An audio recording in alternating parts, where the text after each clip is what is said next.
திண்டுக்கல்ல பத்தி சில தகவல்கள் தெரிஞ்சுக்க போறோம். தென் தமிழகத்தை பாண்டியர்கள் ஆண்டிருக்காங்கிறது எல்லாருக்குமே தெரியும். இதுல 1ஆம் நூற்றாண்டுல ஒரு பாண்டிய மன்னர் திண்டுக்கல் மலை மேல ஒரு கோயில் கட்டியிருக்காரு. அந்த கோயில் அபிராமி அம்மன் கோவில். இதே கோயில் ராஜராஜேஸ்வரி அம்மன் கோயில்னு சொல்றாங்க. அதுக்கு காரணம் என்னன்னா, சிவகங்கை ராணி வேலுநாச்சியார் அவர்கள் நாட்டையும் கணவனையும் இழந்து அங்க வரும்போது அங்கதான் தங்கியிருந்தாங்க. அப்போ இவங்களுடைய குலதெய்வம் ராஜராஜேஸ்வரி அம்மன். அதனால அதே கோயில்ல ராஜராஜேஸ்வரி அம்மனை வச்சு வழிபட்டிருக்கலாம். அப்புறம் வெள்ளையர்களுடைய ஆட்சியில எல்லா சிலையும் நீக்கப்பட்டுருச்சு.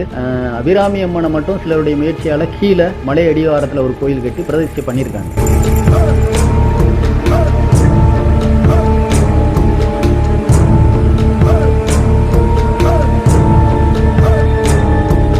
கோயிலை கட்டின பாண்டிய மன்னருக்கு பிறகு 5 வருஷத்துக்கு ஒரு தடவை ஆட்சி மாறுற மாதிரி மன்னர்கள் எக்கச்சக்கமான மன்னர்கள் ஆண்டிருக்காங்க. அந்த வரிசையில நாயக்க மன்னர் வர்றாரு. அவர் தான் அந்த கோட்டையை கட்டியிருக்கு. அந்த கோட்டை பாக்குறதுக்கு சிறைச்சாலை மாதிரியே இருக்கு. போர் வீரர்கள் தங்கக்கூடிய இடமாவும் இருக்கு. அதே மலை மேல ஒரு பங்களா மாதிரியான ஒரு இடமும் இருக்கு. எல்லாமே இப்போ செதஞ்சு போய் தான் இருக்கு.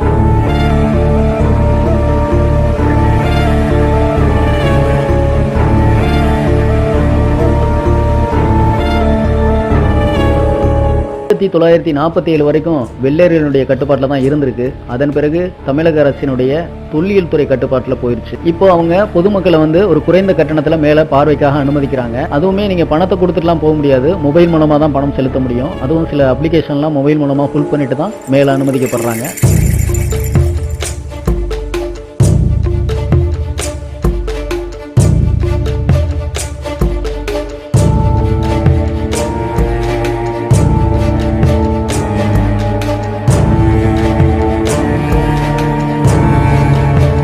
இந்த மலையை பார்க்கும்போது புதுக்கோட்டை மாவட்டத்தில் இருக்கிற திருமய மாதிரியே இங்கே இந்த மலை ஒரு லவ்வர்ஸ்க்கு ஏற்ற இடமா தான் இருக்கு. வருங்காலத்தில் அந்த துறை அறநிலைத்துறைக்கு மாற்றப்பட்டு அனைத்து விக்கிரகங்களும் அங்கு பிரதிஷ்டை செய்து பூஜை பண்ணி பொதுமக்கள் அனைவரும் பக்தர்கள் அனைவரும் வந்து போகக்கூடிய குழந்தை குட்டியோட பார்த்து மகிழக்கூடிய ஒரு இடமா அது மாறினா சிறப்பா இருக்கும்.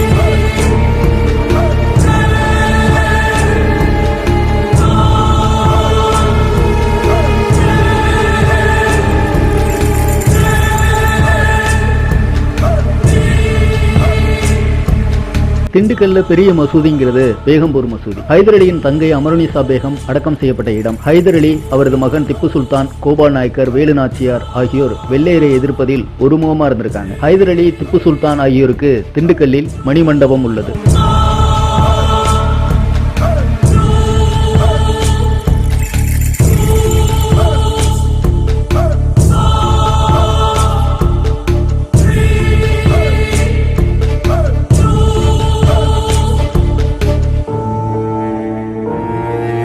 நிகழ்காலத்தில் ஊரின் வளர்ச்சி நிலை, சுகாதார நிலை ஆகியவற்றை திரும்பி கூட பார்க்க முடியாமல் ஓடிக்கொண்டிருக்கும் நமக்கு வரலாற்றை திரும்பி பார்க்க எங்கே நேரம் இருக்க போகிறது?